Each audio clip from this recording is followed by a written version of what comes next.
The U-turn comes just months after the country's national science body announced it would slash jobs, with much of the pain to be felt in departments related to climate science. The former Environment Minister who succeeded Christopher Pyne as the Minister for Industry, Innovation and Science told CSIRO executives and board members that climate science is critical and needs to be the bedrock function of the government-funded body. According to a report Thursday by Fairfax Media, Mr. Hunt told the organization to put the focus on climate science, telling researchers this is not an optional component, it is critical. The new strategy, which will be worked out over the coming months, reportedly includes $37 million in funding over the next decade and the establishment of 15 new climate-related positions. IV issued a ministerial directive that will make climate science a core activity,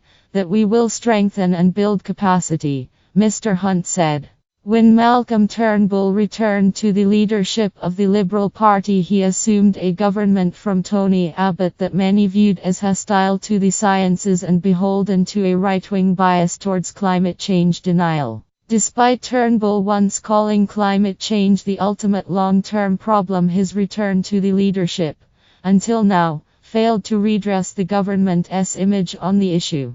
After widespread cuts to the CSIRO were announced in February, much of the losses were expected to come from departments dedicated to monitoring and modeling of climate change, such as the Ocean and Atmosphere Division. In May, news of the 275 proposed job cuts prompted top NASA scientist Brent Holban to write a scathing letter to CSIRO Executive Director of Energy, Environment and Resources, Drive Alex Wanhas, decrying the impact the move would have on global efforts to monitor climate change. At the time, CSIRO Chief Executive Larry Marshall explained the cuts by stating that the organization will move away from monitoring climate change, and would rather focus resources on reducing its severity and developing adaptation strategies. Some voluntary redundancies have been taken by CSIRO staff, but the exact makeup of the cuts remains unclear.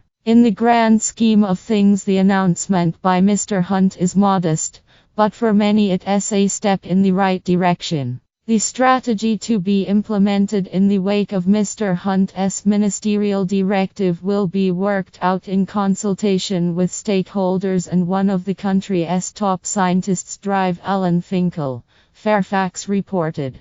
Mr. Finkel said he welcomed the renewed support to strengthen Australia's climate science abilities. Mr. Hunt said the new era was about emphasizing the importance of long-term climate science as a bedrock function of the CSIRO and would shape the organization's mission over the next 20 years. The CSIRO was contacted by News.com on Thursday morning, but the organization said it was not commenting on the changes at the moment.